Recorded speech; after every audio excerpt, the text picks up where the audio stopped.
Hello बच्चों, कल मैं आप लोगों को जो है कक्षा 12 भौतिक विज्ञान फिजिक्स भौतिकी भाग 1 के और 2 के पाठ्यक्रम के बारे में बताया था और कहा था कि दूसरे भाग में मैं स्थिर वैद्युतिकी इकाई के वैद्युत क्षेत्र और विभव पाठ से चर्चा करूंगा। अतः आज मैं आप लोगों को आवेश के बारे में बताऊंगा। वैसे मुख्य रूप से इस इकाई में स्थिर विद्युतिकी में आवेश का ही अध्ययन करते हैं। स्थिर विद्युतिकी के दो भाग हैं, आवेश एवं विद्युत क्षेत्र, विभव विभवांतर एवं संधारित्र। आवेश जैसा कि आप लोग अपनी पिछली कक्षाओं में पढ़ चुके हैं, इलेक्ट्रॉन, प्रोटॉन, न्यूट्रॉन और इनकी खोजों के बारे में आप अच्छी तरह जानते हैं।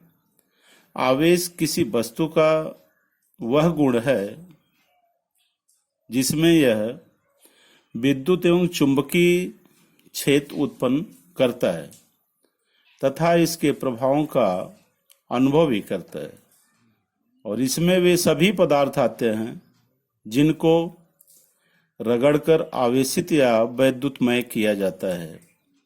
ये पदार्थ परावैद्युत या वैद्युत रोधी भी कहलाते हैं, जैसे प्लास्टिक, एबोनाइट, अंबर, कांच, गंधक, लाख इत्यादि।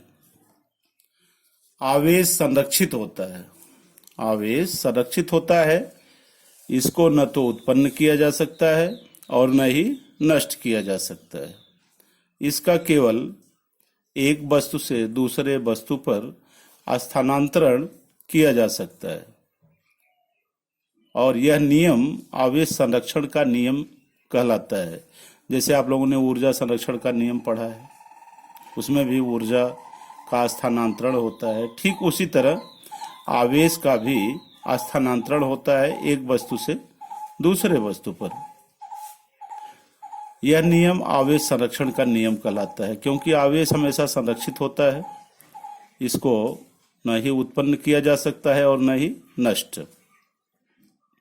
वैद्युत आवेश द्रव्यमान की ही भांति द्रव्य का मूल गुण है।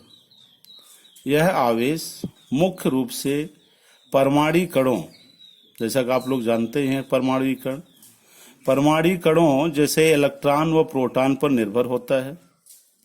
किसी परमाणु के नाभिक के अंदर प्रोटॉनों की संख्या और नाभिक के बाहर इलेक्ट्रॉनों की संख्या बराबर होती है, जिसके कारण यह परमाणु का निर्माण हो सकता है। इलेक्ट्रॉन ही वस्तु को आवेशित करता है, प्रोटॉन नहीं। क्यों? क्योंकि नाभिक से प्रोटॉन को हटाना आसान नहीं है और इलेक्ट्रॉन आसानी से एक वस्तु से दूसरे वस्तु में स्थानांतरित हो जाता है। जैसे जब दो भिन्न भिन्न वस्तुओं को आपस में रगड़ते हैं तो इलेक्ट्रॉन एक वस्तु से दूसरी वस्तु में स्थानांतरित हो जाती है, जिससे वस्तुओं पर इलेक्ट्रॉन की कमी व अधिकता होती है। क्योंकि इलेक्ट्रॉन ऋण आवेशित होता है, अतः इलेक्ट्रॉनों की कमी वाली वस्तु धनावेशित और इलेक्ट्रॉनों की अधिकता वाली वस्तु ऋणावेशित हो जाती है।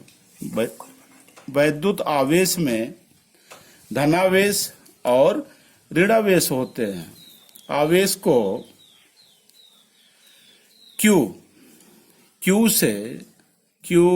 कैपिटल क्यू या स्मॉल क्यू से डिनोट करते हैं और इलेक्ट्रॉन को ई से डिनोट करते हैं।